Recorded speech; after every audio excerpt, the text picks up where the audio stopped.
Let's see if this is working. Hello, everybody, and welcome to Tarot and Chai with Madam Nadia.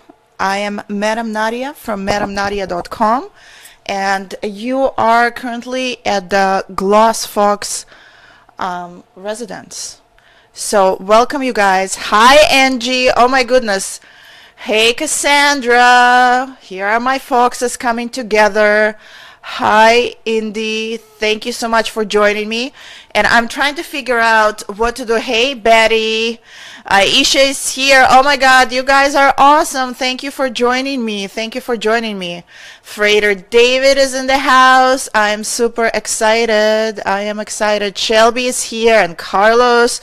Thank you guys. I'm going to put this microphone, woohoo, the glass fox. I'm going to put this mic down for a second. I was trying to figure out if there is a way for me to attach it to something so I don't need to hold it. And we are still trying to figure it out. But it is, oh, thank you, Lena. Thank you for the heart. Let's see, is there a better way we can get the shit closer to me? Let's see, I'm trying to figure out a best position. Bonjour, I have no chai, no, just wine. That's even better. I do have chai, you guys. If you want to know what chai I'm drinking today, it's by Bettina Teas. And this is handmade chai, and this is called Chicago chai. Thank you, Freighter David. I couldn't wait. Snowed in and I'm ready. Awesome. We don't have snow today, you guys, but we do have... it's pretty cold outside, but it's sunny, so I get some natural lighting on me, and it doesn't look like I live in a cave as I usually look.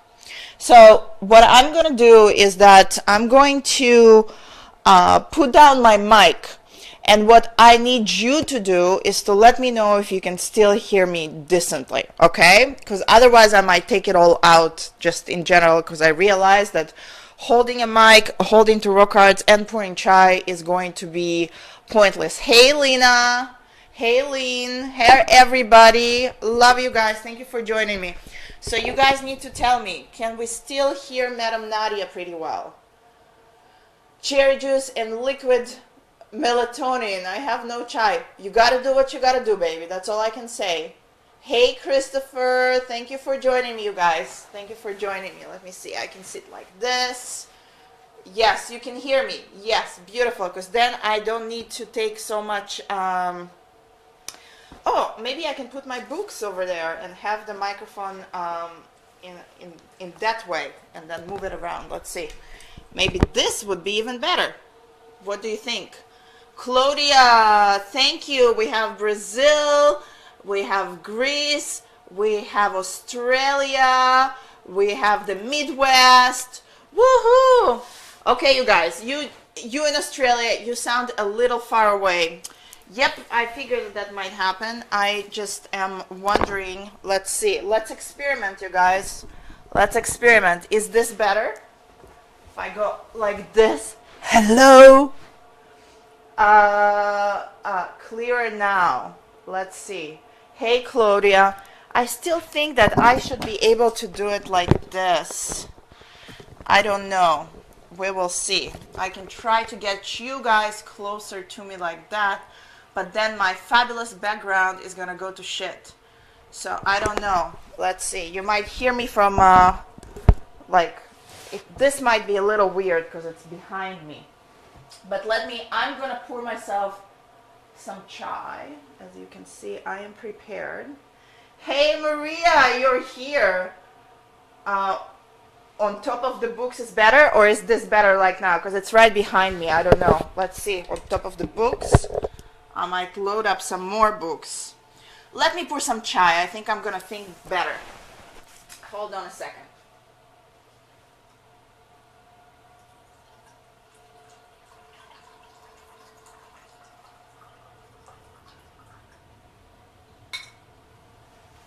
Let's see.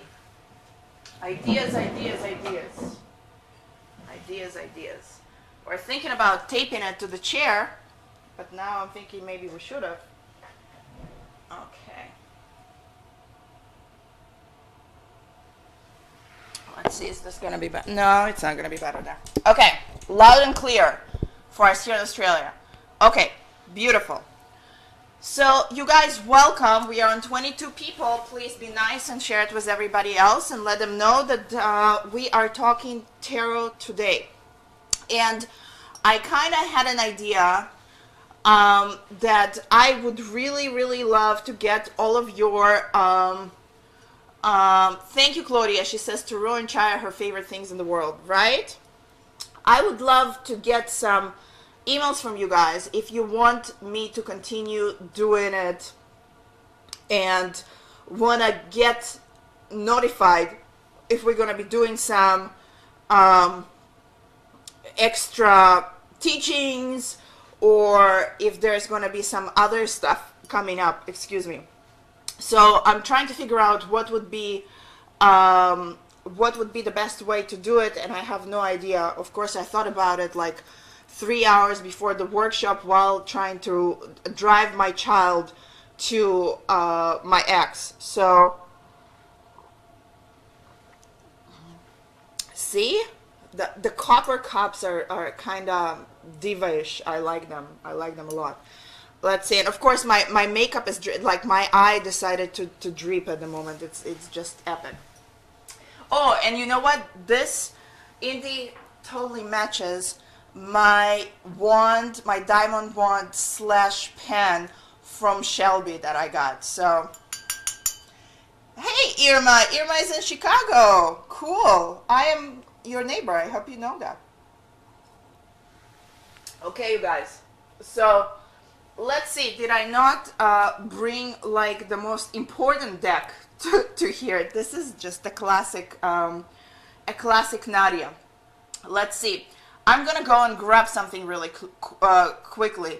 Membership site. Yes, thank you, Kimberly. Thank you, thank you, thank you. Hold on a second. I'm gonna go grab something really quick, or a couple of something, and I'll be back.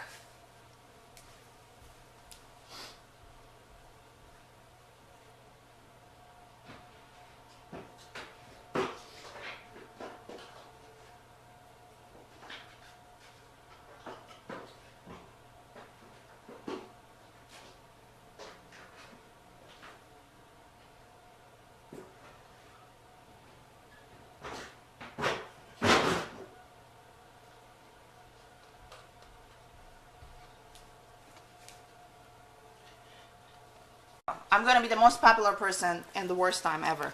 But look at this. I brought more decks, and if you could see the table in front of me, you would be laughing at me.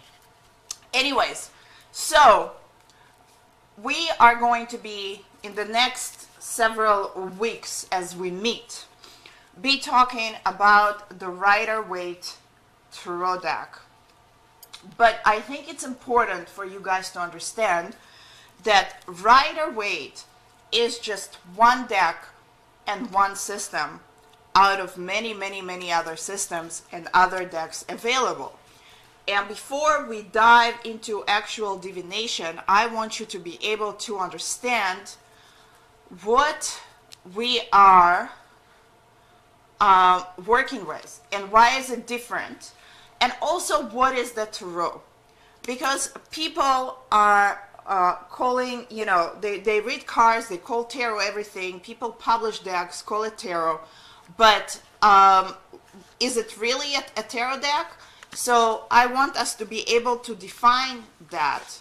And I also want us to be able to demystify some things. Because I think when things are kept mystified, it creates a lot of anxiety within us. And that anxiety is absolutely unnecessary. So, how many of you heard before that the tarot is an encoded system? It is related to the gypsies or to the Egyptians, or it's Kabbalah based, or anything of that nature? Can you guys give me some thumbs up or something to let me know if this is something that you heard about the tarot system before? Yes. Angie, Aisha says yes. Kimberly says yes. So Doris says yes. So okay, you guys, the tarot pack is definitely a mystical tool. Okay, it is 78 pathways of consciousness. but it was created as a game. Okay? It was created as a game of chance. It's a game that used to be called Taroki or Tarochi, and it was based on a deck that has suits of playing cards. Raymond says Tarot, Celtic schools, Egyptian schools, and British schools. Interesting. So this is, I want you to understand that when we're talking about this deck, we are the link that adds the mystical aspect to it. Of course, especially when working with the Rider-Waite deck, there's a lot of mysticism encoded in the specific cards. But the Tarot pack, as far as we know today, did not come from the Egyptians. It didn't come from the Hebrews. It's not the Kabbalah, even though Kabbalah is associated with that, because the major arcana made of 22 cards, and there are 22 letters in the Hebrew alphabet. So I want us to start and understand where it's coming from. Now, in recent years, there is a debate that the cards are definitely have some Egyptian origin. And I don't know if you are in the Gloss Fox group. I posted a little something there, like a little historical timeline. Let me hold this for a second because I have notes in my fabulous notebook right here. And I want us to understand or talk a little bit about the history of the tarot and how we actually get to the Rider-Waite deck. It will also help us understand why this is what we're defining as a tarot system and not something else. Okay, and let's lower this a little bit. I wonder if this is helpful.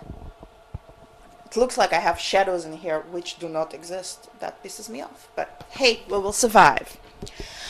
So we have actually evidence of a deck that's called the Mulmuk deck, I hope I pronounced it right, which came from Egypt and Syria, and we are talking about 1375 to 1378.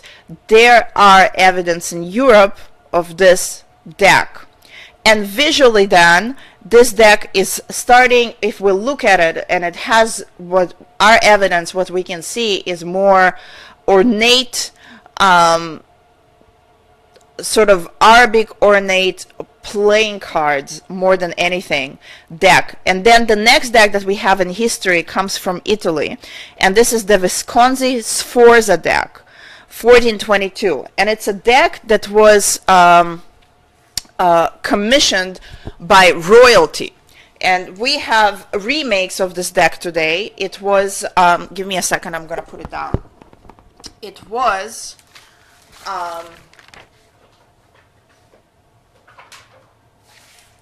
this is actually made by a master artist in Italy. I mentioned it last night if you guys joined me for my short video as I was looking through the cards. Let's see. This is a handmade reproduction, a vintage one. This is Il Menghello is the, and I hope I don't butcher it too much, is the person who makes this fabulous reproductions. This one was made in Italy in 1966. And this is deck number 869 out of a print of 1,000s. And Viva Italia and Visconti deck is a fabulous deck. And this is how it looks. Let me turn it around. These backgrounds, you guys, would be very much looking like the Mulmuk deck, like the Egyptian deck. Okay? And we have royalty here. You see some of the royalty.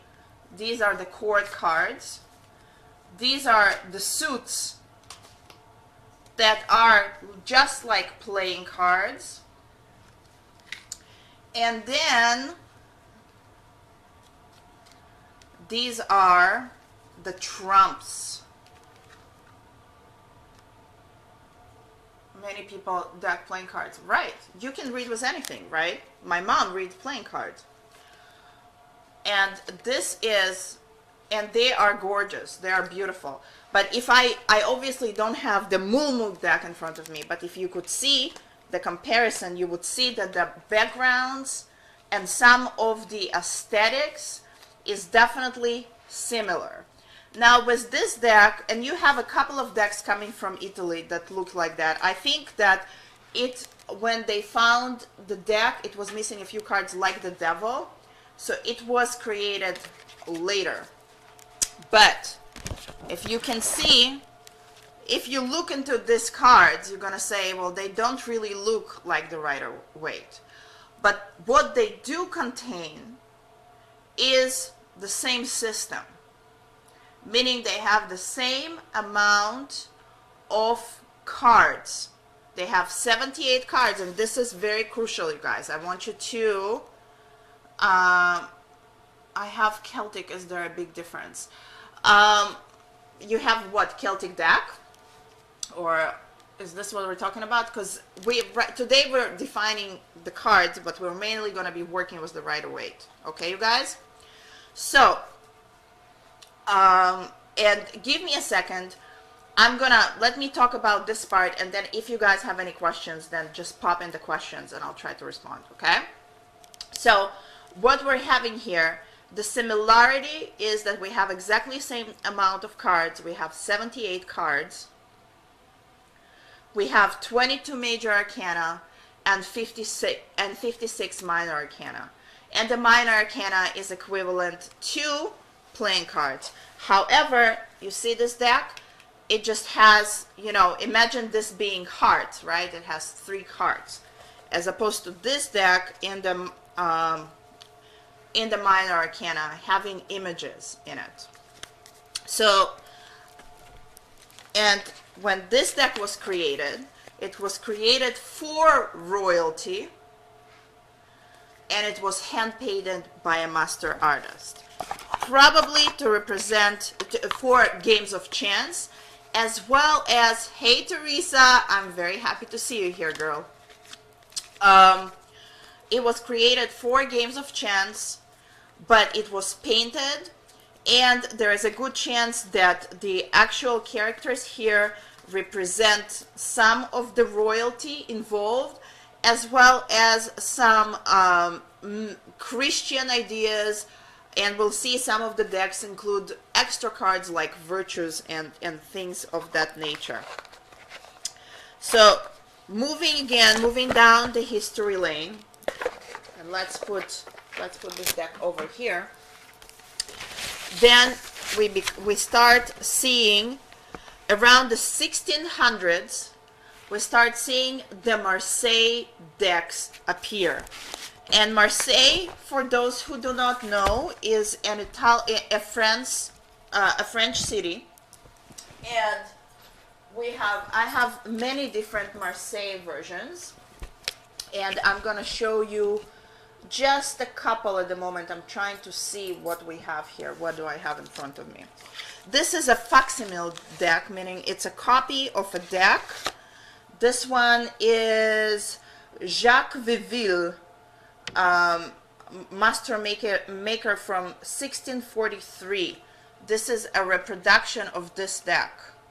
Okay, I'm showing you a little bit of the more interesting decks in my collection, but this shows us in history a very big transition, because now if you look closely in this deck, you'll see that these are woodblock prints. So now we have the technology to mass produce. We have oh, hey Lindsay, I'm happy it's not freezing right now, the video. Now the cards are available to many more people because we can mass produce them through wood block prints, and you can see that they look differently. That's an interesting devil card, don't you think? I wanted for so long. I found it. I think somebody in France is selling that. I remember. I don't. It was a long ago. Damn it, force again. Sorry, Lindsay. Is it freezing for you guys? Because I don't see any issues with reception on my side. You also collect. I have a good collection of Marseille decks. Indeed. I dedicated a year of just reading reading just Marseille, Tarot, just the trumps. So you guys can see that this is very different from the previous one. But you can see that what this one has as minor arcana also is has no drawings, and it's more, and it's closer to playing cards. So imagine this is swords. Thank you guys, not freezing over here. Sorry, Lindsay, but not on your phone. Okay, so we can see here that it's more like playing cards. This would be your spades, arguably. And let's see. And this is the comparison to our beloved Rider-Waite that we're going to be working with. And you see the difference, right? This is one of the reasons people love this deck so much, is because we have these stories in the minor arcana as well, and this do not. So this, in a sense, more similar to, where's our Sforza deck? To these.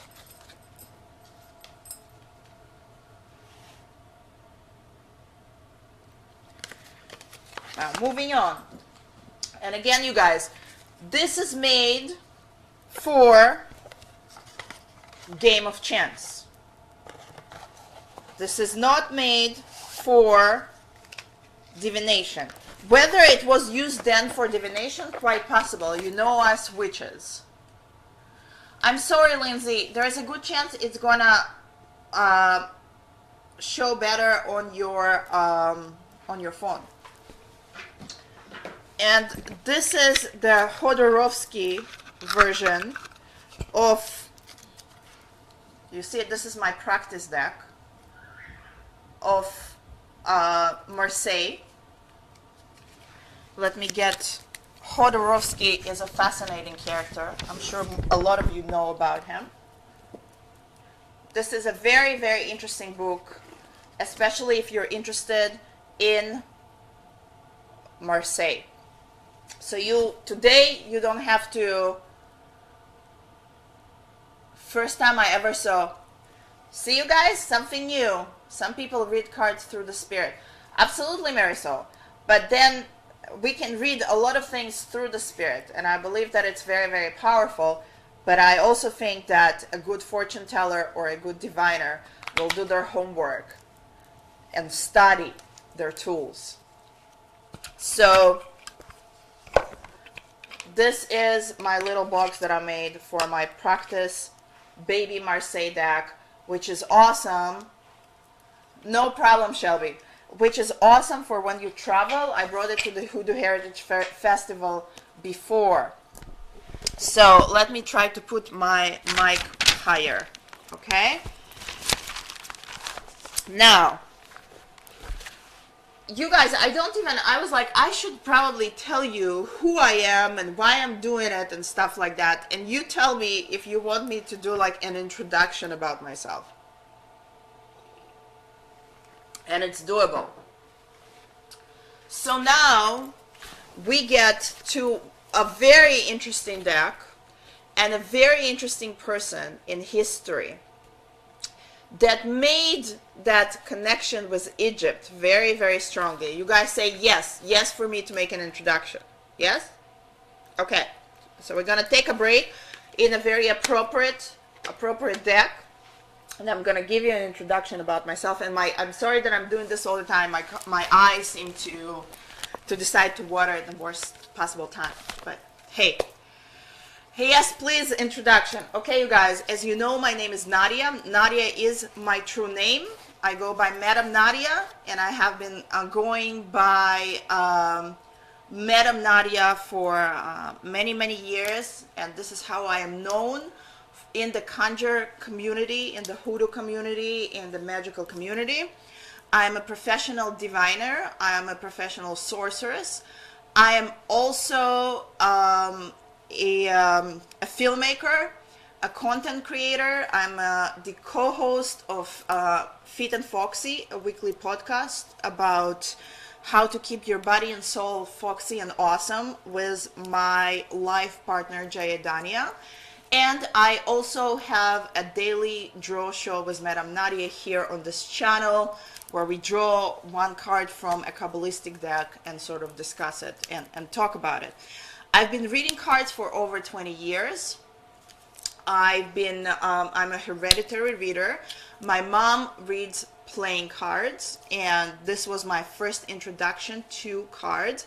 I sort of grew up in a card environment because when I was growing up, I was born in Moldova, that used to be Russia, and raised in Israel. I speak fluently Russian and Hebrew in addition to English. I also have some knowledge of Sanskrit and a few other languages. But going back in time, when I was growing up in Russia, sort of divination and fortune telling and playing cards reading was very, very was open and common. It wasn't like you should not be doing that. And I was a sickly kid, and my mom was a homemaker, so she would leave me at home. I'm gonna take, because it's like let me tell the story of my life kind of moment. Let's do this, and I'll sit comfortably here. So my mom would stay at home as homemaker, and she would have all of her girlfriends come by, and she would let me watch. So she'd pull out the cards. She had another, or she still has that friend. Her name is Maya, and she would bring out the coffee grinds, right? They would read coffee. They would drink black coffee and smoke cigarettes and pull out the cards and talk about all, the lovers, the husband, the extra marital affairs, and all those things. So I was I was exposed to it as something very, very normal very early on.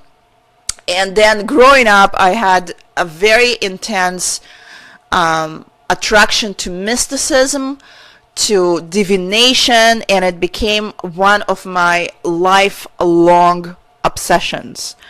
And then I remember saving money and getting my first tarot deck at the age of 15 in Israel. And lo and behold, the first deck that you could get at a time was the Rider-Waite. So I remember trying to get money for the specific deck, for a deck of tarot cards, because I saw it somewhere in a movie or something, and I thought, well, my mom is just using regular playing cards. Tarot looks so much cooler. I'm going to get this deck. So I ended up getting a deck that looked very, very similar. My original deck was offered to the goddess Kali Ma at my first initiation into Shakta Tantra, left on her altar, and I believe it's probably still there. And that was, 15 years ago, something like that. No, probably a little less. But it looked just like that. And I remember getting it and looking at it and saying, what is this ugly shit? Who would want to read this kind of stuff? And then the little book that came with it or whatever, I was reading it, and I was in high school, and it made no fucking sense to me. And imagine that was translated to Hebrew. Whoever did the translation didn't do the best work. And so this is how my journey started. So I played with the Rider-Waite, and then I put it on hold, and then I came back to it, and now I always come back to it. It's really funny. We became really, really good friends over the years, and I'm always fascinated. There are a few readers that I absolutely adore, and I always try to get readings with and tune in and listen to how they read. And those readers are my Tata Kimbanda, my very, very good friend and colleague, Conjurman Ali, and also Miss Kat Ironwood, also my teacher and a mentor and a friend. And if you ever listen to the Lucky Mojo Curio show, which happens on or Lucky Mojo Hoodoo Rootwork Hour that happens on Sunday every week, a podcast. And I have been co-hosting there and also as a guest there many, many times. But if you hear them reading, they both read the Rider-Waite deck. But you can hear such amazing things and so many techniques. And this deck always has a lot to offer. So I always come back to it. This and the Thoth deck. Now, when I was 21, I moved to the United States, and this is where I really, really started my very active journey into mysticism, into meditation, and into divination. And my second deck that I got, which is also, there's like a whole story, and I'm not going to bore you, maybe we'll keep the story for next time. I got my Thoth deck. I will talk about the Thoth deck too. But this, just so you guys know, I have this little bag since I was 15. Isn't that cute? It's from Israel. And then this is my second oldest deck, or that I have, in my possession. And it's Speeding Tiger Eyes, I guess. I don't read with it, but I pulled it out of my collection just to give it the respect. Because Uncle Al and I have an interesting relationship. But yeah, this big-ass Thoth deck was my second deck that I've ever read with. And I'm surprised. I know I marked, when I was reading, I added some rune information to it. And you can see how it has the names of the cards and it has astrological information on it. And it's one of the more important decks that we come across these days. So yeah, I read, I always say, I'm really into divination, even though cartomancy is probably by far my most used tool, but I read pretty much anything. I always say I can spit on the floor and read your future just because I'm a diviner. This is what we do. It's not just so unique to me. But it's my passion. I teach people, I teach students, and I don't know if you guys got it, I put a quote by Muhammad Ali, or reworked a quote by Muhammad Ali when I posted the recent update about this event. And what did I say there? Read like a butterfly, predict like a bee, because I want all of you to be able to take the cards, and I want you to shamelessly predict people's futures and not pretend like you're doing it. We're not going to play pretend and fortune tellers. We're not going to make it look like we know psychology and we're talking to them about their inner fucking children, or whatever it is, unless a person comes to you knowing that you don't have a degree in psychology and still ask you for a psychological reading. That's totally cool with me. But otherwise, this is a predictive school of astrology. We take pride in letting people know when people come to us, especially if people have issues, people paying us money for the reading, they want to know what the fuck is going to happen to them. Okay, most of my clients come in and they want to know when the money's coming in, when love is coming in, if their man is cheating on them. They don't want to fucking know about their inner child. Okay, and if they do, we have a very different kind of reading.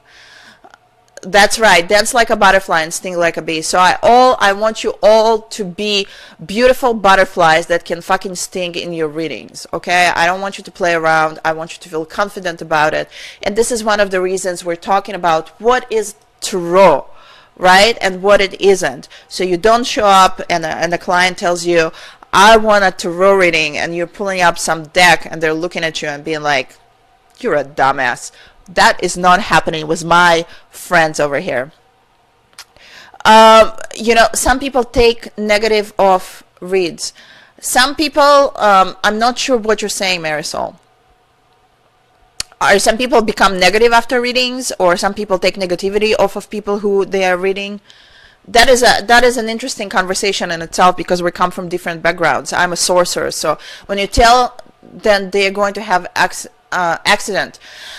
I think there are ways to talk about accidents and about bad things in readings, but we gotta be ethical, and we gotta be careful about saying things to people, and we gotta trust our guides and our senses and our ability to communicate. And hopefully we are hoping, and free will, to reverse. Okay, and hopefully we have some free will to able to at least change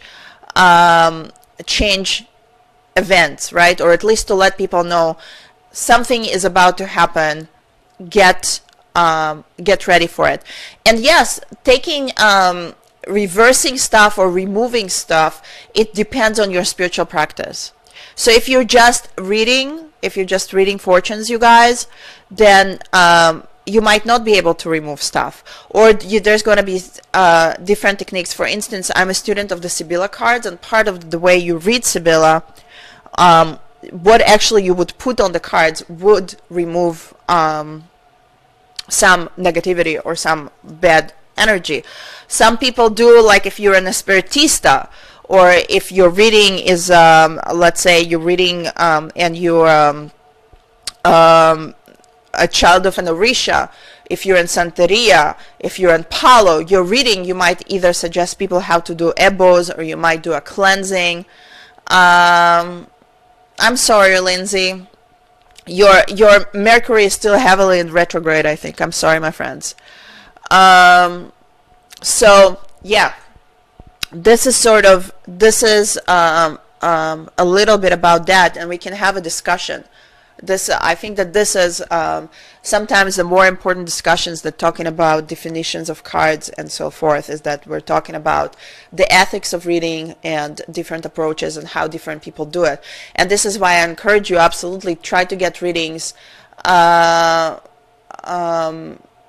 Try to get readings from different people, because it's always amazing, and I find it much more exciting to see a person and see how they read, like to see the process is very, very different than hearing about it or reading about it. So that's that. And you guys, if you want readings, if you want to study more deeply, absolutely hit me up, madamnadia.com/readings. I coach, I teach, I do year-long programs. I do like an hour-based, gotta get firewood. Oh no, get some firewood, when. Absolutely. I teach, and I read. So hit me up, people. I absolutely love doing these things for free, but Madam Nadia needs to get paid. You know, this girl has needs, so hit me up. Anyways, let's move back to our tarot. How are we doing on time? Wow. So all roads are going to lead here, but we're still comparing it with other decks. So we stopped somewhere in history, and we are now in 1788. And we are with, and I hope that I pronounce it, Etteilla, and it's Etteilla or whatever it is, and I'm probably mispronouncing it. But this is a pseudonym. This is a name that this person picked for himself.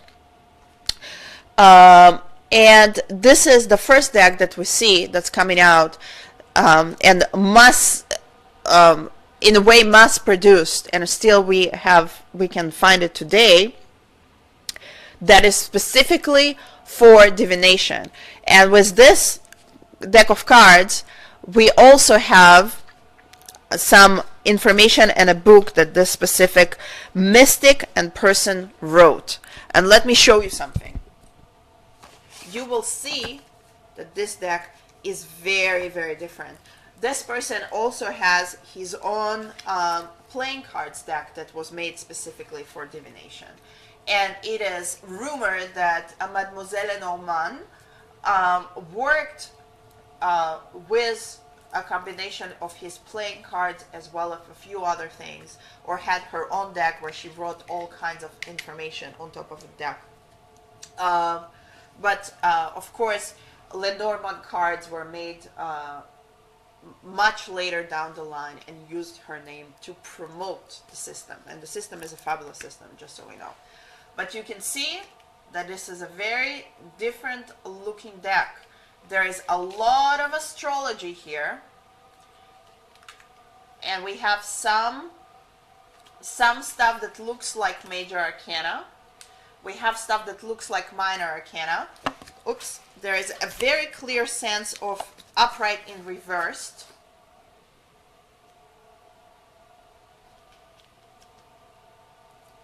And I believe that the system has a lot to do with how the cards fall. I'm sorry, she wanted to get his deck but couldn't afford it. That's right, Rana. Thank you for reminding me. Rana is an amazing expert in Lenormand, you guys. If you ever want to learn, she has a fabulous book. It's one of my go-to books in Lenormand. So, and get a reading with her because she is fabulous. Look at this. You see the difference? If we go up and we go down. And again, it's interesting because visually, it starts sort of, look at the colors, resembling what we call the Rider-Waite today. But this system is very unique and it's very different. And if I were to argue whether it's the tarot or not, I would not define it as my regular tarot system. Because you treat these cards differently. You don't have the same sort of repetition of cards, the same order. And I think that this is important if we want to define what is our system and what is our deck. Okay, so this is another interesting deck for you collectors out there. Take a sip from your chai, guys. Okay, now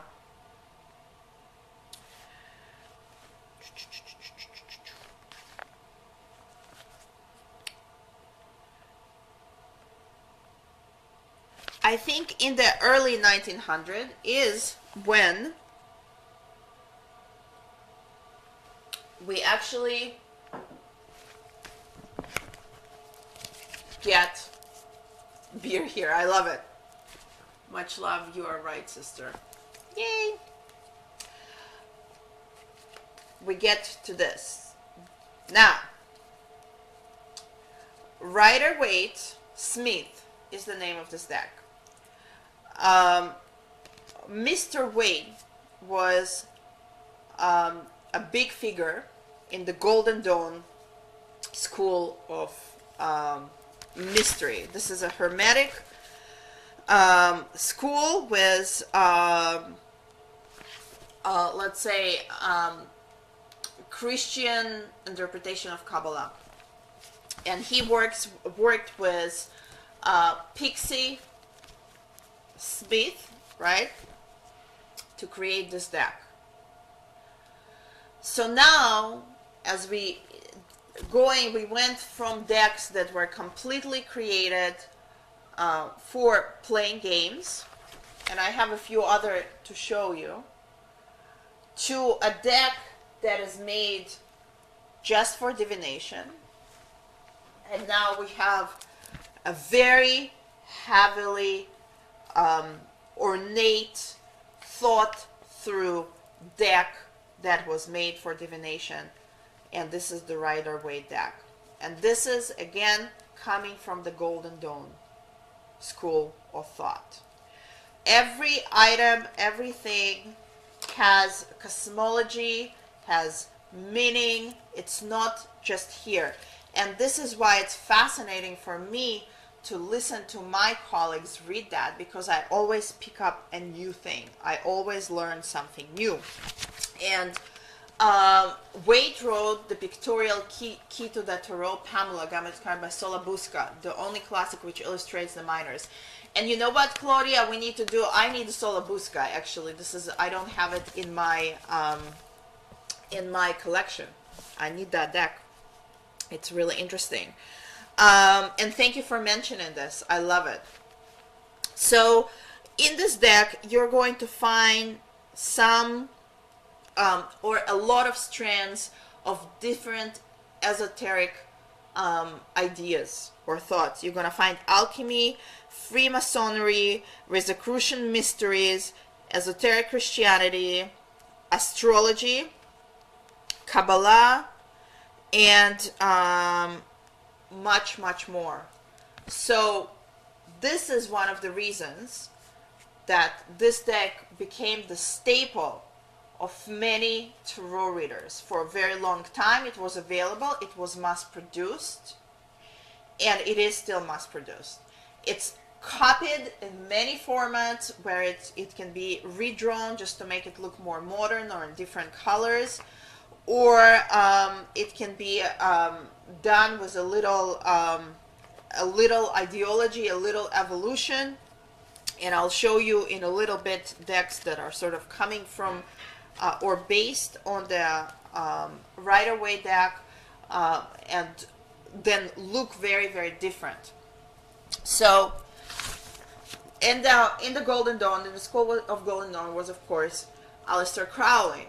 Aleister Crowley is then got beef with Waite. He separates from the Golden Dawn and he creates Thelema. And then he's coming together with Lady Frieda Harris to create his own deck. Now, it was supposed to be a project of 5 months, then became a project of 5 years. And we have from 1938 to 1943, Aleister Crowley and Lady Frieda Harris working on their deck. And it is shown, it is said that then Aleister Crowley steals a bunch of ideas, mysteries that are not in the Rider-Waite deck, and puts it in his cards. Okay?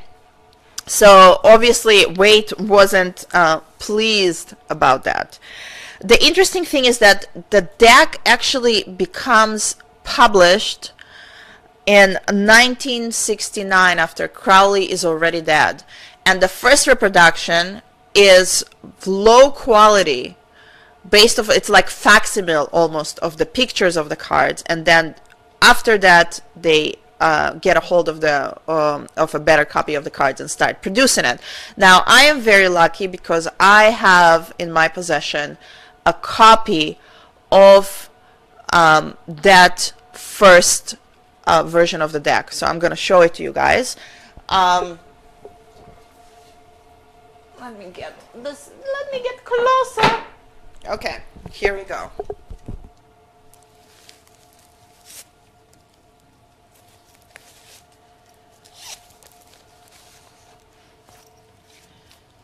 Look at this. There is astrology on the cards, but there is no, nothing is written here. And you can see that it's lower quality than the other deck that I showed you. Give me a second. I'm gonna compare it to the other one. But I'm very happy as a collector and as someone who gives a lot of credit to Aleister Crowley. In my personal, I'm not a Thelemite by any shape or form, but let me see if I can find the same card very quickly. But I have a lot of respect, and it catapulted my personal understanding, a series of certain events that catapulted my understanding and my ability to divine. But let me see if I can find the same card quickly. Of course, I should have been prepared, but you know me, guys. This is how we do it. 93, yes, you guys, I love it. Love under will. Okay. Mr. Beast. Anyways, it doesn't seem like I'm finding my card, but I'm just gonna put it together. And you can see that it's a little different. This is the newer version. It's funny that this is kind of appears more, has deeper colors to it. You can see that it's kind of fuzzier. This is a very different card stock as well. The rose is still in the back. But anyways, this becomes then also a very important deck of cards. And as I said, there is the stories that say that is that this holds secrets that Golden Dawn didn't want to release. And then you can see that his minors do not have, it's more like geometrical forms in a way. There's astrology on them, but there are definitions. Okay, so for instance, the Three of Pentacles, or what for him is Three of Discs, is works. So visually is very, very different in a way that the Rider-Waite is. And then, and of course, I forgot to pull this deck out. There are a couple of decks that I wanted to pull that also they say that if you are comparing them, this is where the secrets are. And this would be the Bota Tarot, B-O-T-A. And you can find them online. It's actually a deck that you order and you color yourself. And they are, let me see if I wrote it down. Bota is the builders of the Aditum. And Aditum is a word that means inner shrine. And their deck is looking more like Rider-Waite, but not completely. And it's black and white, and part of your, I guess, initiatory work with them, you would color that deck in order to understand the deck. Now, other important decks, and one of them I'm going to show you, that's kind of came back, or you can hear a lot, like people say, refer to them. I couldn't find my Morgan Greer deck, which is an interesting deck, but before Morgan Greer came the Aquarian deck. So it's Rider-Waite based, but it's very Art Deco. It's also beautiful. If you're an Art Deco admirer, I don't know, fan, then you will enjoy that. This is actually a vintage deck that I have. This is my first vintage deck. It's a present from my first husband. And so it is similar to the Rider-Waite. Perhaps I'm going to leave it out and just show you some comparisons. But you have this deck. Isn't that gorgeous? I love this. And the Morgan Greer is what I called a Rider-Waite and close-up deck, Christy. Because Morgan Greer, you get sort of the close-ups of the action and of the characters, and it's very interesting. It's still Rider-Waite based, and I think Morgan Greer, this came out in 1970, and Morgan Greer came out in 1979. Look at this, the star. Isn't she gorgeous? And so the star obviously would not look like that in Rider-Waite, so there is some ideology here or some sort of representation that's different. But largely it is based on Rider-Waite. Let me see if I can. The devil is looking different slightly too. I always look at the devil card. It's a thing. Let me see if I can find strength just for no. Okay, I don't want to take from your time looking through the cards unless you guys want me to show you a direct comparison of like two cards. I would be more than happy to do that. Are you interested in me pulling up some similar cards?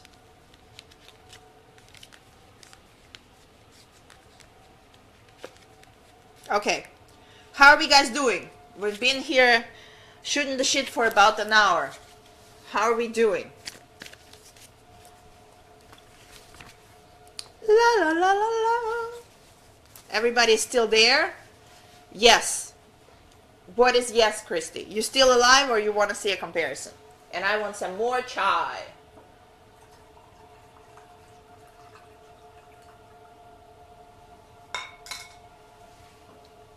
Great. Good. Okay. Awesome. So you guys, let's define the Tarostis. You're still here. Awesome. And that's pretty late in Australia. Comparison. Yes to comparison. Okay. Let me quickly give you a second to breathe. Let's take a deep breath and regroup. And send some attention out to whoever is going to be watching it, to whoever is going to be studying with it, to whoever is watching with it now, all of our guides, spirit guides, our teachers in all the universes and dimensions, our ancestors, our spiritual court, may they be present. May this be transformed in our minds and in our spirits to a higher energetic vibration. And so may it help us serve ourselves and those that come to us in the best, positive, beneficial ways. So I'm just putting this intention and taking a little breath to shift energy, because we also energetically now going to dissect, if you will, the Rider-Waite or the Thoth system according to my standards. Let me see. Okay, let me put the star here just because.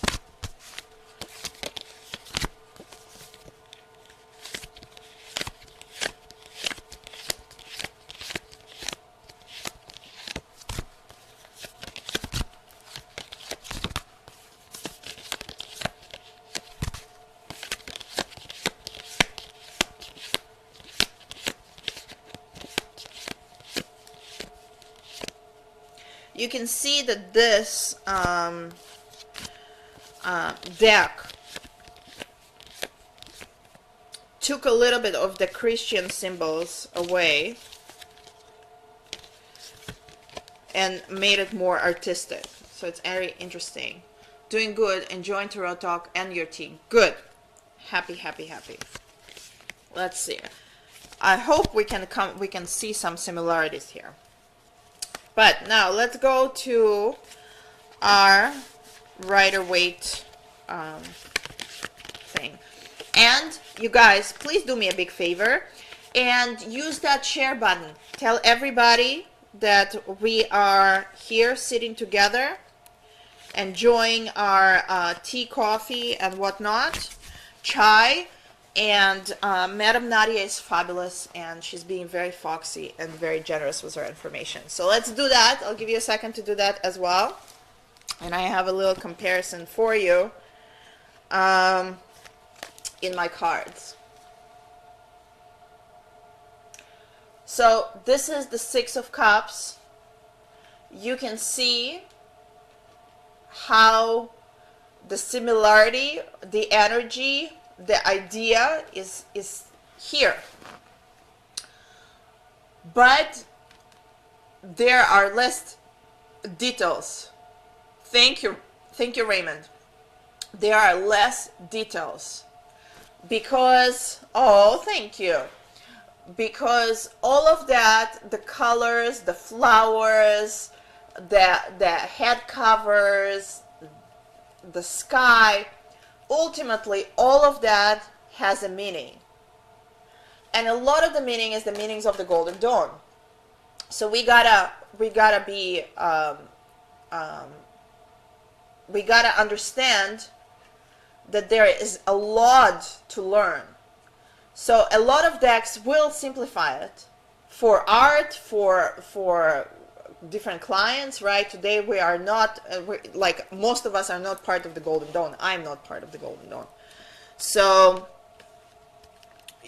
but you definitely still see, like if you, if I'm sleeping and you wake me up and you're gonna tell me, Madam Nadia, what is the drawing on Six of Cups? And I'll be like, this is two kids, right? Kids give flowers to each other, because this is so ingrained in my mind. And I will recognize the story, this origin story, this metaphor in any Rider-Waite based or clone deck. Okay? So let's start defining our system. The tarot system, the traditional system, as I said, made of 78 cards. 56 of the cards are very similar to a deck of playing cards. The difference is that we call the suits a little bit different, and some people argue on what the suits, how they translate to playing cards, and that we have one extra character in each court. So in playing cards, you have what? The Jack, the Queen, and the King. Here, what you can refer to as Jack, we can refer to as Page. Usually represents younger individuals, and it can be a boy or a girl. So here we see a Page of Cups, for instance. That would be your Jack. And then we also have Queens. This is the Queen of Swords. We can argue that swords are spades, so that would be the Queen of Spades, the hated, fabulous Queen of Spades. And this is the Page of Spades, that would be the Page of Swords, which would be a Jack of Spades. And then moving on, we would have, here's the Queen of Cups, Queen of Hearts. We would have a King, right? So we have a King. Whereas here's a King of Cups, which could relate to the Queen of Hearts. And then we have an extra court card in each suit, and this is the Knight. So people, one of my mentors and friends, Ana Cortez, who is the creator of the Playing Cards Oracles, she suggests that her research shows that original playing cards had 4 court cards to each suit, and there were 2 male and 2 female. So whether you want to believe it or not, that's your business, but in the tarot system we have 4 court cards for each suit, and then we have 4 suits. We have, let's see if I have them all here. We have the Wands.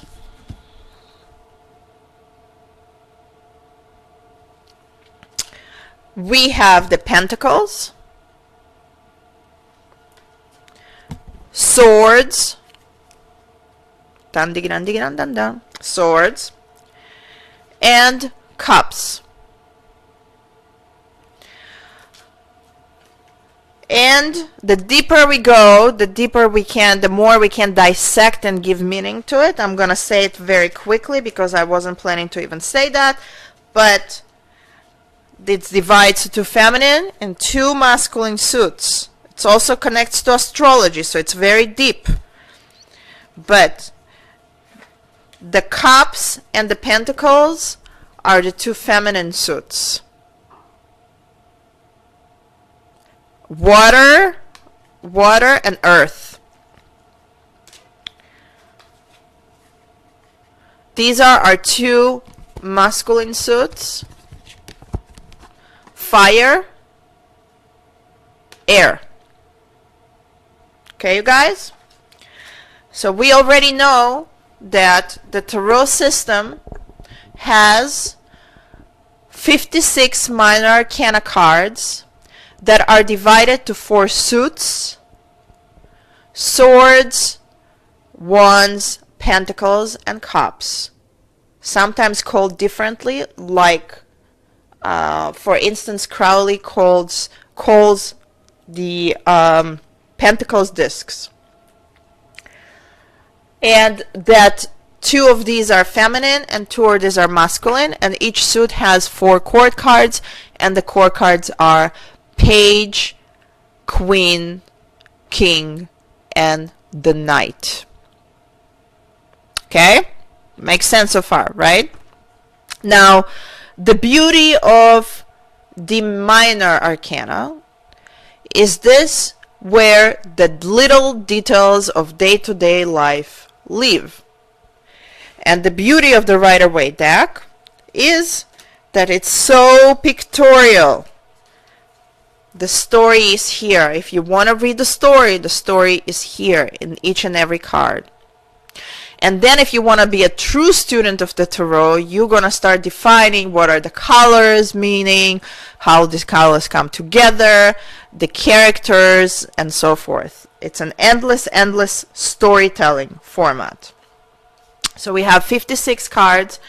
Even the minor arcana can be related astrologically, not just to elements, but to signs and specific aspects. And as I said, it represents your day-to-day life. Okay?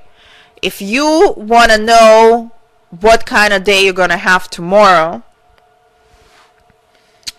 and you're going to get the Ace of Wands, I think you're going to have a pretty awesome day, pretty hot day, you know, and so forth. Now, some people read upright and reversed when it comes to tarot. I usually read only upright, but I pay attention how my cards come up. I'm just going to say it. I'm going to throw it in. Now, these are the 56 cards. Any questions about the minor arcana or anything that I said so far, you tell me, and I'm going to have a sip from my fabulous chai over here.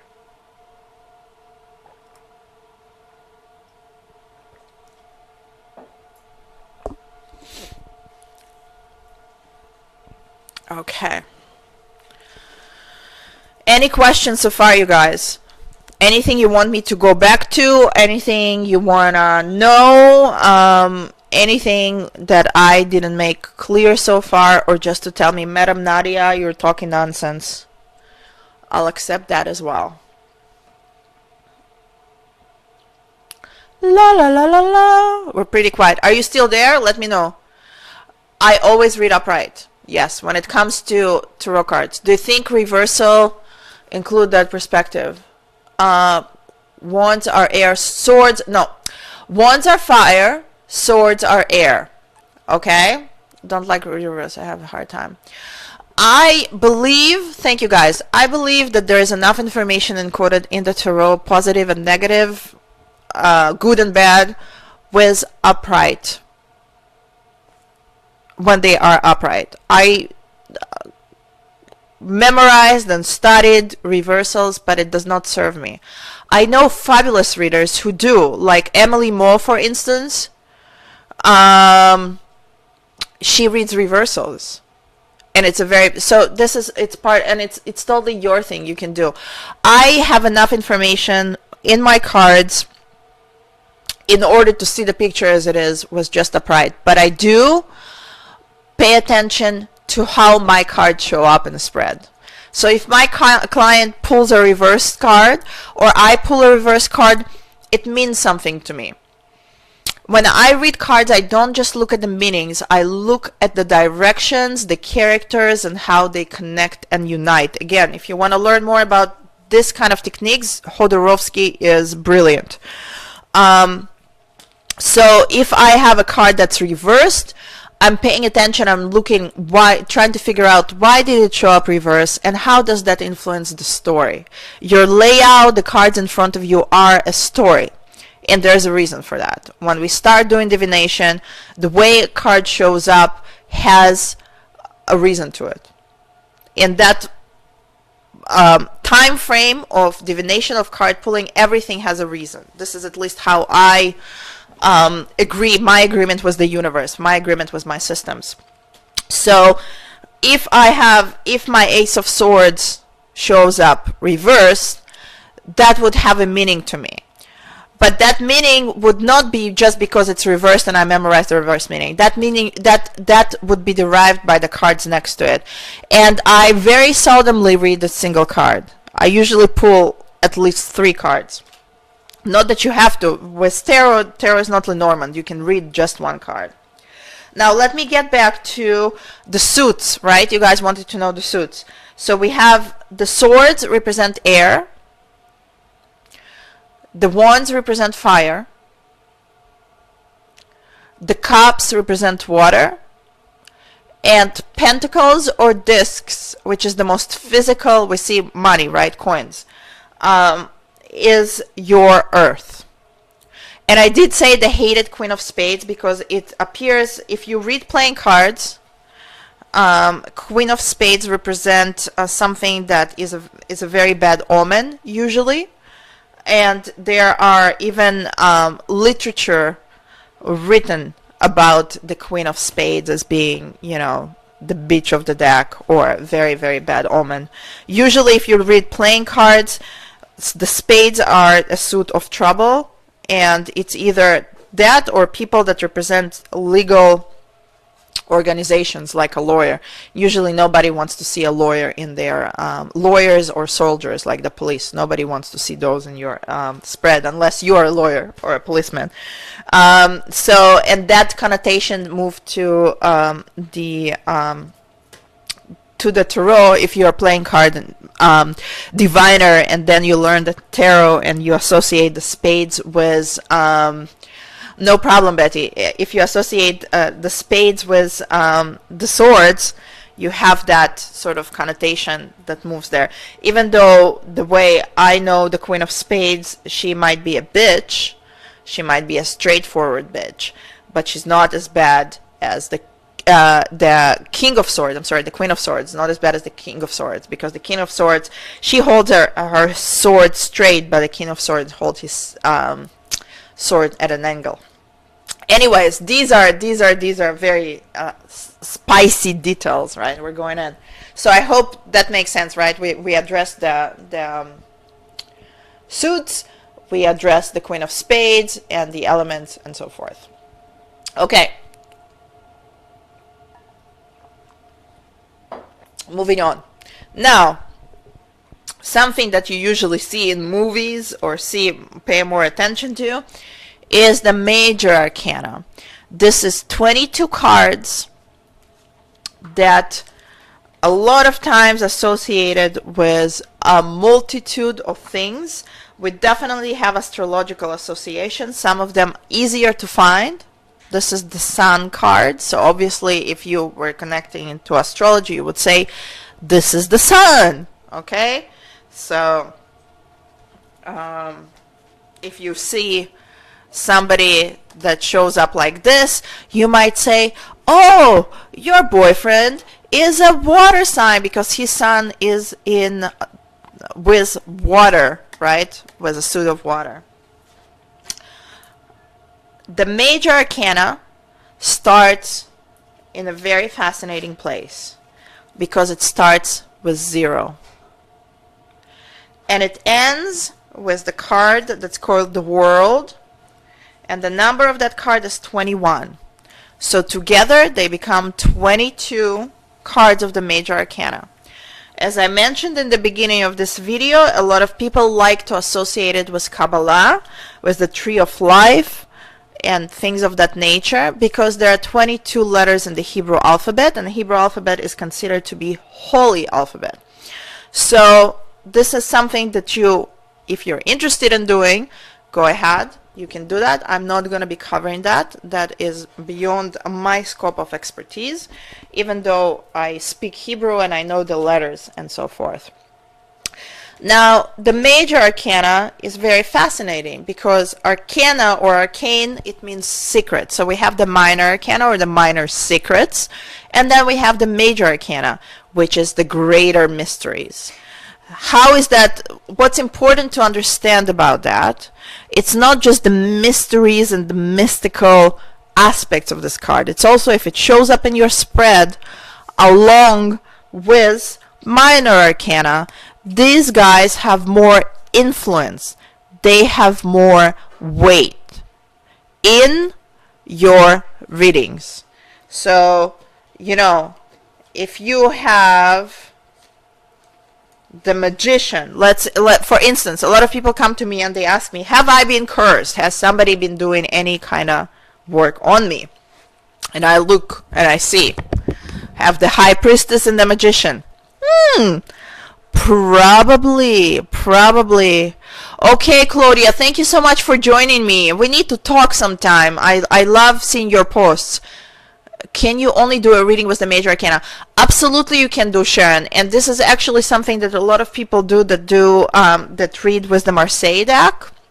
They do just the major arcana, and this is what I used to do. When I studied that deck, I would read with the major arcana, and I also would add like my Lenormand to it. So instead of using minor arcana, I would do like a Lenormand tableau, and I would add the major arcana from the Marseille deck. Marseille deck, it's also much more stripped down to and bare bone, and sometimes when you already have a certain basis of knowledge, it's almost better to go back to that and go nitty gritty down into the bare bones and understand the symbology of that and how that connects to then going back and reading the Rider-Waite. So as I said, we have 22 of these cards that begin with a 0 and end at 21. People like Joseph Campbell coined the term of Journey of the Fool. I believe it was him, or Journey of the Hero. So a lot of people, you know, think about the movement of the cards from 0 to 21 as the journey of the Fool. We can argue about, you know, what it means, what it doesn't mean, if that's what it is, but it definitely has a lot of power. A lot of people also, if you do magical workings with the tarot, obviously if you want to create bigger changes, you would work with the major cards. If you want to create minor changes, you would work with the minor arcana, or you will combine them. As for instance, you want to get more blessings in your business, you want to get more noticed, right? You're gonna you want it to be more sunny and beautiful. Money is yellow, you can add that to and then repeat. See the repetition of shapes in here? This is why I said it's not so important to me to read reversals. It's more important for me to see how cards connect. So if you would want to see, if you want to create a blessing in your life financially, you want to shine more light, bring sunshine into your money situation, this is what you would do. So I'm not going to go into the details of the cards today and what they mean. But we're going to, as I said, we're going to define our tarot deck by it having 78 cards with 56 minor arcana, 22 major arcana, and then the minor arcana is combined of 4 suits and it has 4 court cards in each. Okay, and this is going to be our guideline to understand whether we're dealing with tarot or not. And then, of course, it's interesting to see if we're dealing with a clone of the Rider-Waite, because this is one of the reasons that I like to work or teach with this, because it's much easier than to start from this and then transfer this information to the majority of other decks, because this is what you're going to see in the market. The majorities are clones of this, but not all of them. So let me show you some that are, and then show you some that aren't. Good deal? But before that, let me ask you again, are there any questions? 4 suits, 4 court cards, 4 elements.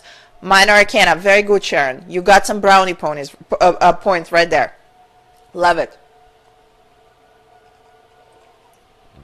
I'm gonna pour some of my chai. I was about to say whiskey. It's really funny. I don't know who of you is drinking whiskey, because I'm not a whiskey drinker, but I'm just gonna put it out there. Whoever's drinking whiskey, enjoy yourself. I'm going to pour some more chai, and I'm going to give you an opportunity to ask me questions before I move to other decks over here.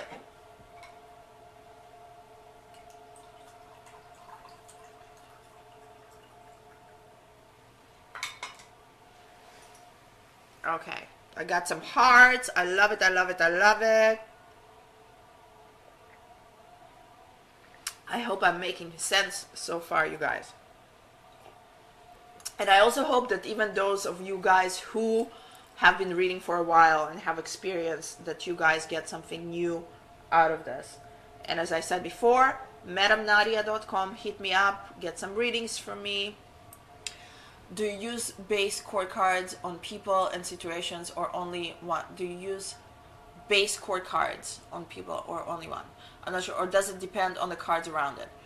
I usually elements and male and female. I will hold on a second, Angela. I like to make as I say, chord cards are difficult to read. They take the most time. When I read cards, as I often say, I make agreements with the universe. So, for instance, if I read for somebody who I know or know their astrological suit, I will, or astrological sign, I will probably connect it to a chord card. Was thorough, and I'm only a novice, but I'm learning more today than I did in several years of trying to learn. Hey, awesome, Sharon. I'm happy. Absolutely, it's my pleasure. So, this is something that when I read, let's say somebody's going to come to me and going to tell me my boyfriend is a water sign, then I would be looking for a chord water sign.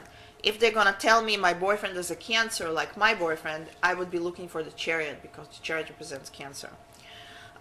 This is something that you also should work with your intuition, because a lot of times, especially when I read new clients and I don't have any background to them, because when you do repeat readings, a lot of times you will find that certain people show up in a certain way. So this is, then you gotta follow your intuition. And if you have chord cards and you're reading for a person that you don't know, you'd have to make that leap of faith and define it.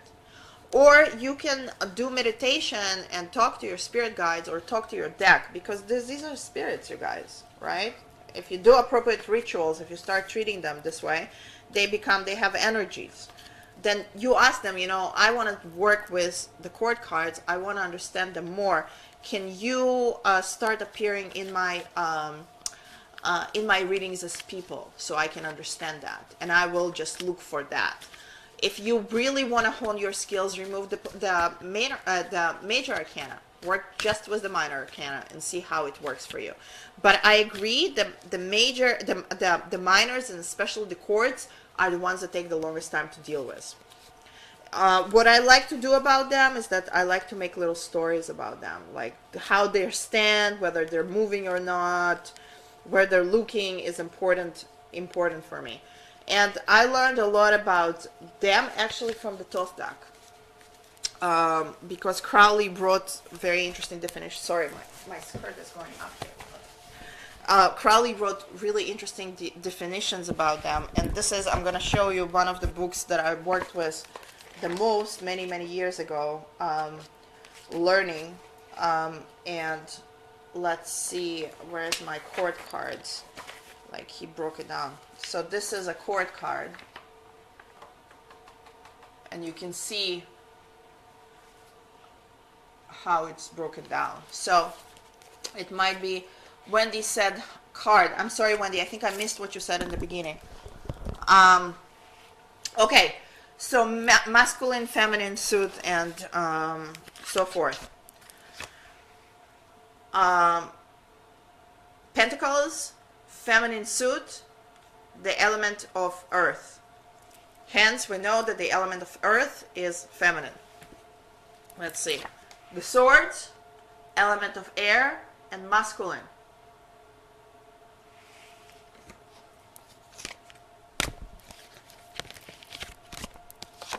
Wands, did we say wands before? No.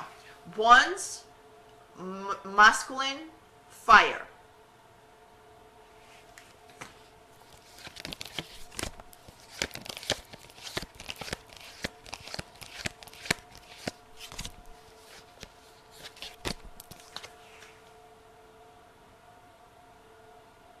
And water is feminine as well. Yes, we have court cards are pages, knights, queens, and kings. Thank you, Christy. And they are there. There is each one for each suit. Absolutely. So, and then like Crowley defines them as, I think he has princes and knights and I don't remember if it's pages or not, or princess. But yes, so you have the suits, you have 4 suits, and then there are 4 rulers to each suit. And then you have the overarching major arcana in every tarot deck, in every tarot system. Now, let's look at some stuff. Fabulous clones of Rider-Waite, and we mentioned already Morgan Greer, the Aquarian Tarot, and so forth. So let me move them around. You are welcome. Let's see. So, I'm going to show you some cool decks over here. Let's see. This is actually the Golden Dawn deck. Let's see if I'm going to get to it. But in the recent years, we have quite easily we can acquire tarot from other countries. And other countries and cultures also use the tarot for their readings. So it's very interesting to bring decks from other countries just to realize that this is Thoth based. But this is a beautiful, very recent deck that I acquired. It's called, where is it? The Golden Thread. See how gorgeous it is? And this is a Rider-Waite-Smith clone, meaning that the grouping is the same. I have 78 cards. I have 22 major arcana. Are now Rider-Waite, just different artwork. I think there's a lot of newer decks that's coming out, and I want to make sure that you guys understand what you have on your hands if you're going to pick up a deck. Okay? So we have, right, the star. Beautiful. Thank you. It is a beautiful deck. The paper quality is a little bit shitty, but it's beautiful. It reflects light, it's shiny. So again, this is the 8 of Swords. And if you've been reading Rider-Waite deck, it doesn't matter where you are in the world or what's happening to you. If somebody asks you, what is the 8 of Swords?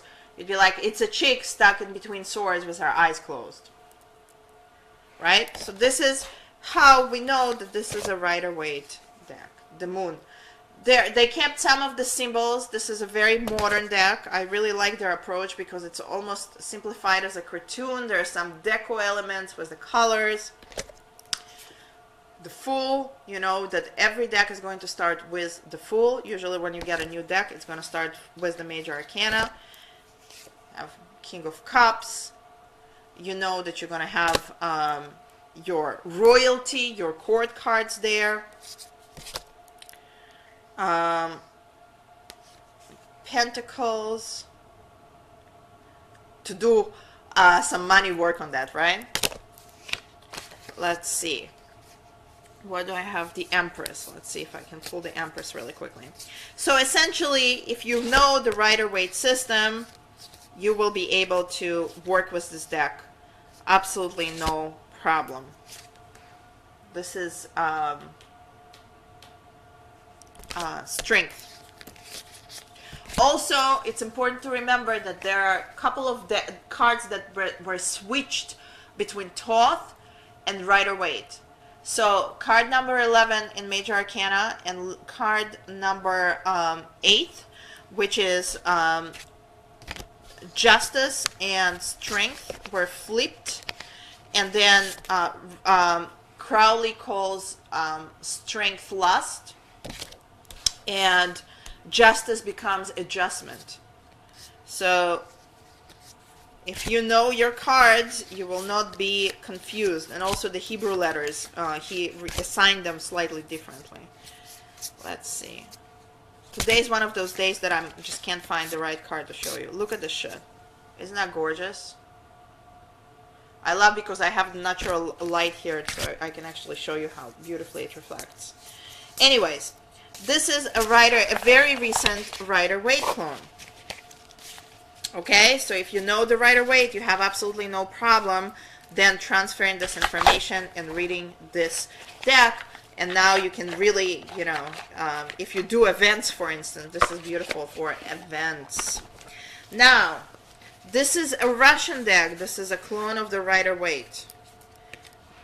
The author took some liberties, but still, if you look at it, you see that it's very similar, and the concepts are very similar. Again, you can just pick it up.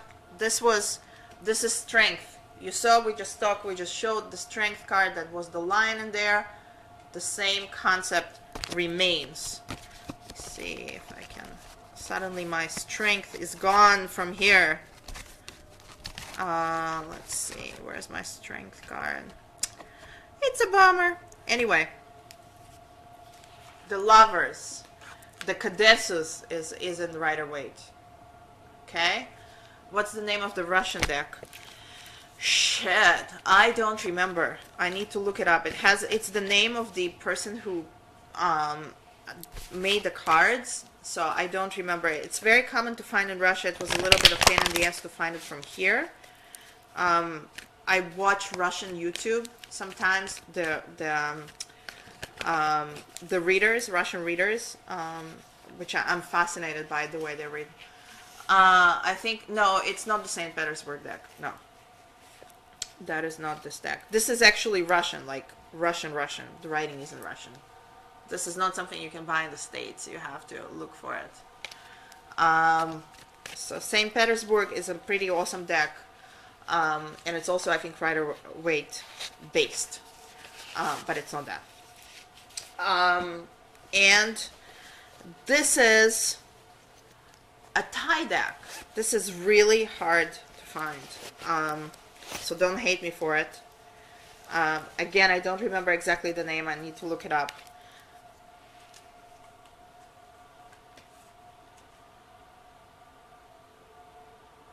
But see, same concept.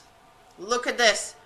Then we just described a chick, 8 of Swords, and her eyes are closed with some sort of thing on her, right? Exactly the same.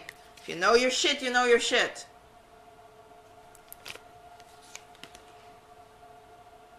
So culturally themed.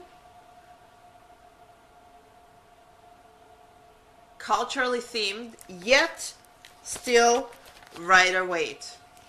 I know, Kimberly, I love too. This is one bomb ass deck, I can tell you that. And I know people hated me for having this. I made a connection with a friend at the right time where she was able to pick it up from Asia. And I'm gonna totally show it off. I'm such a diva today. Look at Kim with this. I was like, la la la la la. It's some Shiva Shakti sex scene or God knows what. But you know, when it comes to my boxes, sorry guys, I was popular for a second. Somebody was trying to call me. So this is that.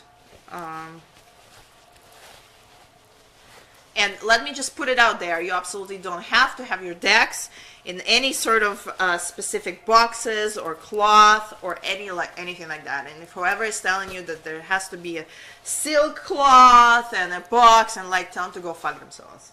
Because, yeah, you can do that if you like a certain, you have a sensory preference, or you like for things to look a certain way, or you have a relationship with your cards, then it's perfect. But sorry for the sun. The sun came out. Let's see if I can. Is that gonna change anything? Probably not. Um, but it absolutely has no relation to whether your card's going to read well. It's just your relationship with them. Sorry.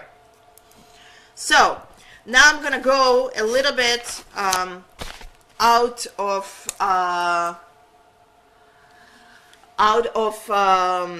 the more traditional Rider-Waite, and still we're going to still see some decks that are Rider-Waite, but they are very now have a very different sort of artistic freedom to them. But they're arguably still first and foremost tarot, because remember how we defined it. We defined it by having 78 cards in a deck with 22 major arcana, 56 minor. Thank you for saying that. I was always told. Yeah. No. You know how my mom breaks in a new deck of playing cards? She pulls it out from a box and sits on that motherfucker. Like,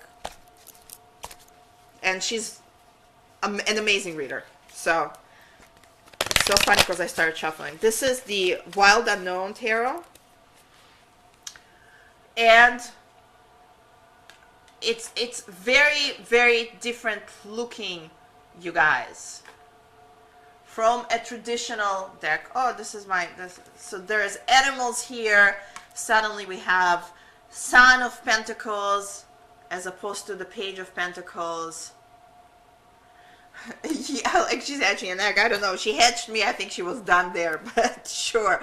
I think that there's something about our pussy connection or feminine power to that. Some people bury their decks. I did rituals where I buried my deck for a week. I did all kinds of crazy stuff. It also depends on you know, on the type of cards or what we're gonna do with them. But you can absolutely feel free to create your own rituals, and that's gonna make it so much more your deck than anything else. Okay? And if people just tell you like you need to do something for whatever reason, that you know your cards are not gonna be working if they're not gonna be in a silk scarf, it's like, what, your shoes are not gonna be walking if it's not Louboutins? Please. I mean, we can. Sorry, I have messages on my thing. You can create rituals, and you can sleep with your cards. You can commune with the spirits. You can meditate. People do, like with new decks, interview readings where they pull cards and they ask about the deck and ask about all of this things. You can also do an interview where you can actually ask them and be like, well, is there a special way you want to be treated? But before I do anything like that, I'm like, you gotta work for me first, okay? Or I want to get a certain feeling for you before I start investing in silk scarves and whatnot. Unless you like it, you know, you like to touch it, you like to feel it as a sensory things, you like your things in a certain way, you like it to be beautiful, you want it to be protected, for instance, it's a whole other thing. So I cannot tell you that I don't have boxes and cloths. I have boxes upon boxes and cloths upon cloths, but I'm doing it as a decision maker, as the diva of this cartomancy insanity, and not because somebody told me. And somebody did tell me before. They also tell you some stupid shit of like, you gotta get your, somebody else has to gift you your first deck. Like, what if nobody wants to gift you anything and you want to learn cards? What are you gonna do? Or you cannot use decks. There is only one deck that I have in my possession that I will not use. It got to me, somebody gifted me a deck that I bought in like a flea market, and that motherfucker has holes in it. Somebody did some serious work on it, and I just keep it as a souvenir, but I would not touch it because no. Somebody like did probably some awesome satanic rituals with it, and since I am not part of it, I don't know what they did to it. I'm not doing it, but I'm keeping it. I'm not letting go of it. But that's the only deck that I will not. You know how many I have? Vintage decks. I have decks that cost a shitload of money. And what do you think? If I want to read with those decks, I will not read them because somebody used them before? Please. Nonsense. Anyways, so arguably, even though it looks very, very different, you guys, this is still a Rider-Waite based deck. Look at that. Our Eight of Swords. So instead of having a chick with her eyes closed, we have this cocoon, right? The butterfly is not out yet. But look at the swords. It's like you're sensing danger, but you can't really see it. So this is another Rider-Waite. This is, we're going a couple of degrees away from the traditional way it looks. And now I'm gonna blow your minds. And this is one of my favorite decks. And it's the Dreslin deck. And this is done, ooh, look at the shiny. I mystify you, I fascinate you. Anyway, this was done by a graphic designer specifically for this company. It's actually clothes company.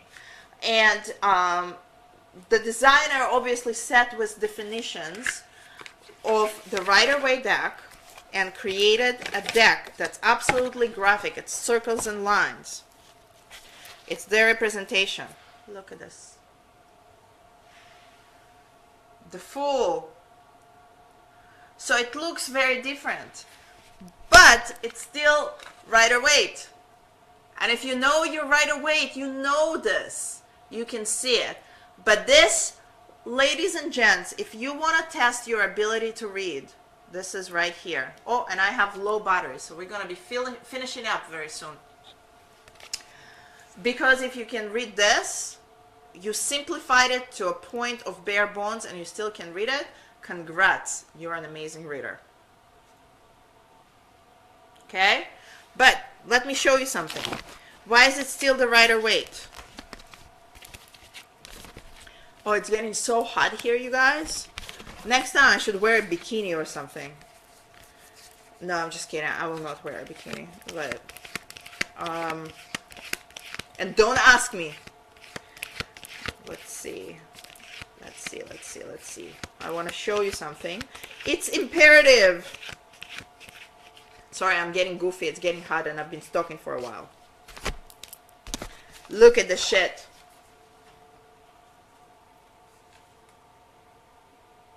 You got it? This is Rider-Waite clone. Absolutely minimalistic, bare bones minimalistic, but still Rider-Waite. And looks fabulous, and you can use it as a fan. Very, very effective. This is, my dear, the Dreslin. This is the Dreslin, and they have two decks. This is the rose gold, and I have another one. The Dreslin. Okay? So this is examples of tarot decks and the Rider-Waite. But let's look at cards that are not tarot before we finish it up. Before I'm boiling here. It's like putting a vampire in the sun. It's not good. Not good. I showed you guys this yesterday. This is a fabulous, funny, hilarious little deck, oracle deck.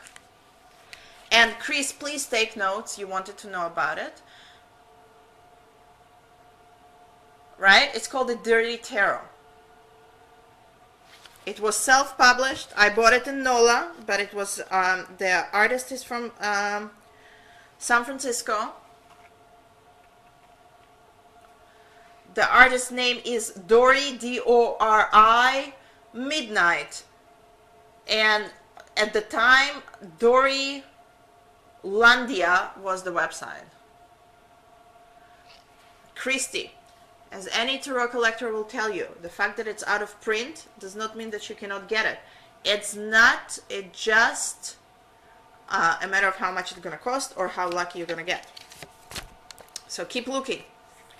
And it has little definitions and blah, blah, blah. But it has absolutely nothing to do with tarot. It's a marketing point. Because there is no system, there is no 78 cards, there is no major arcana, there is no minor arcana. It's just a deck. In fact, what it is, it's an oracle deck. Okay?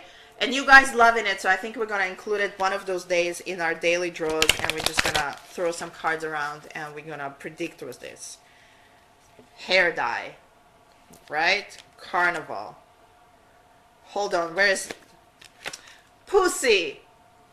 We love it. It's like...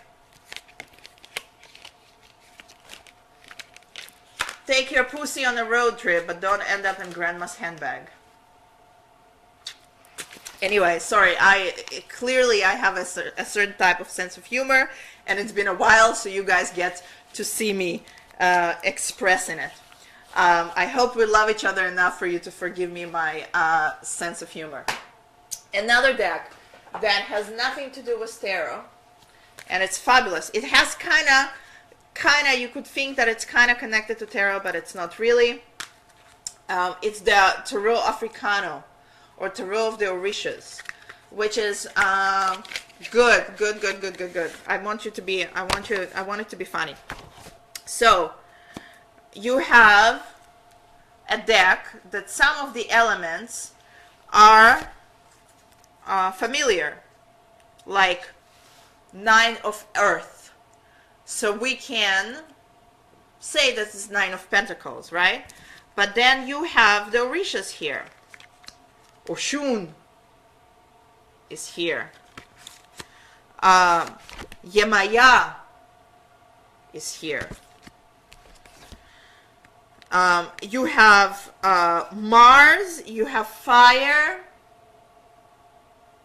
but it's another Orisha, and my brain is like, it's St. Christopher. Brain fart, sorry you guys. So, for instance, 9 of water would be looking, is very different than 9 of cups. So for me, this is less than tarot. And then you have soul, which is sun.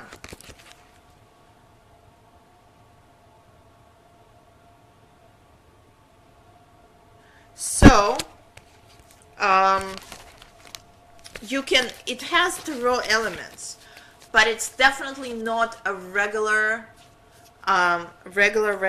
deck. Okay? And you, as a person like me, knowing Rider-Waite, I have a hard time coming and reading this in the same way. So, and then you have Oldumare represented as a snake, which is a very different. Anyways, so this is that. Let me show you another deck that is called Tarot, but it's very different. Just so you know, you guys.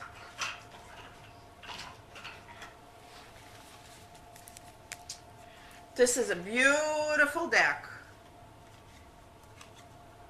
And it's called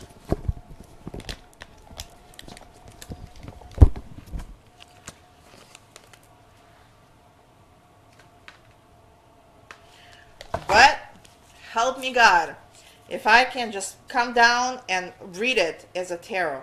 There is an explanation of how they divided it and what they did with it in order to connect it to the tarot cards. And there's also astrology here and time periods, and it's gorgeous. And I remember spending many, many evenings trying to get a hold of this deck, because I'm a deck diva. But it's not, if you're interested in learning about different European magical festivals, Crossing the Streams, that's right. I like clarity. Ooh, look at this. I'm going to go up in flames in a second. If you want to learn about different European traditional festivals and witchcraft, if you want to learn about the runes more, it's fabulous and it's really beautiful to look at. But it's not tarot per se. It's not tarot as we see it. So anyway, you guys, before I'm dying, I'm gonna explode here or go up in flames, or my phone is gonna die, because it's gonna do it any minute now, because we are far beyond 20%, and with the recent updates they just sort of die after 20 when it goes down to 20%. I need my fucking sunglasses. It's incredible. I have my regular. You guys want to see me in the glasses? Hold on a second. I'm gonna look so smart now. It's gonna look like I am a professor. Hold on, it's not sunglasses, but it's cool glasses. Here we go. Hello, students. Anyways, you guys, this was fabulous. Please share it with everyone you know, and tell them how amazing I am. And also go to madamnadia.com and get some readings for you, because you know you need them. I know I need them. I need to pay rent for this place, and all kinds of other things that need to get paid. And also, do me a favor and send me, if you want to continue, be part of the GlossFox community. If you want to receive exclusive information, lessons, and so forth. If you want to hear about all kinds of amazing oils, I don't have my Aphrodite oil here, which actually was sold out. It's Shelby's creation, but I think she's like releasing that shit for like a couple of times a year. So she might make another batch just because we all love it so much. And we're also working on developing the GlossFox scent. It's going to take a while, but it's going to be only exclusive to us. So if you are interested, please shoot me a message with your email to my messages on Facebook. I promise I'm not gonna share it with anybody. I'm not gonna sell it anywhere. It's gonna be just for the GlossFox community, for our tribe, for our team, and for our club. And we can do more of this. I'm just trying to figure out how to make it more efficient and how to make it productive and how to make it worthwhile for everybody. Because you guys, this was 2 hours of my Sunday just sitting here and sharing with you this amazing collection of decks that I have. And if you think I'm not going to be buying more, you are mistaken. Anyways, I love you guys very much. Thank you for sharing this time with me. I am happy you learned something. And we will continue soon with another installment and focusing much more on the Rider-Waite deck. I hope you guys are having a fabulous Sunday or Monday, whatever it is now in Australia. I am amazing. Thank you. You are amazing as well. And, you know, join the GlossFox group. It's free. And if you have any questions, we all there together. Thank you so much. Your appreciation is quite appreciated. I love you guys. Thank you so much. Stay foxy. And we will be in touch. Bye.